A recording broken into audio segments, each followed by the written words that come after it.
चाहूँगी। मोहसिन साहब, गुफ्तगू का आगाज़ आपसे, और जिस तरह से मौलाना फजलुर रहमान की बात को हम कोट कर रहे हैं कि उनका ये कहना है कि PDM की अब ज़रूरत बाकी नहीं रही, आपको लगता है कि ये बयान दुरुस्त है?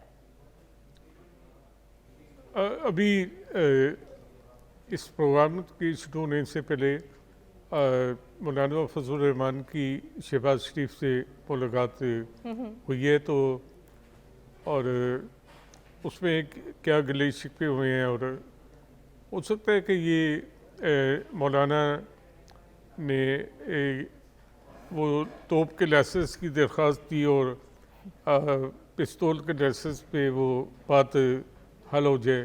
सही। तो मेरा ख्याल नहीं है कि ऐसे वक्त में जबकि इनके सामने कि ख़तरा है और अभी तक मौजूद है, तो ना PDM ख़त्म होगी ना ये हुकूमत का इत्तेहाद टूटेगा।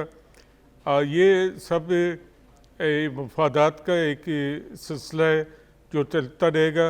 इसमें कभी गर्मी होगी, कभी सर्दी होगी, लेकिन एक बात मौलाना फजलुर रहमान की बिल्कुल ठीक है कि अगर जमाती सतह पे राब्ते हुए तो इसके बारे में तो PDM की जमातों को एतमाद में लेना चाहिए था।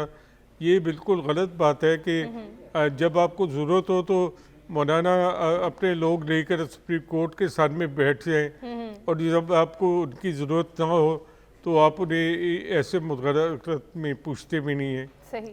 तो मैं समझता हूँ कि मुस्लिम लीग की नून को सियासी हिकमत अमली का मुजाहरा करते हुए मौलाना को भी मुज़ाकरात में शामिल करना चाहिए था, या अगर ना शामिल करते तो बाद में उनके फैसलों से आगाह करना चाहिए था। अच्छा सर, कुछ ज़राए ये भी कह रहे हैं कि शायद मुमकिन है ये बात कि मौलाना फजलुर रहमान को भी दुबई में बुलाया जाए और नवाज शरीफ साहब उनसे भी मुलाकात करें, उनके तहफ़्फ़ुज़ात और गिले शिकवे दूर करें।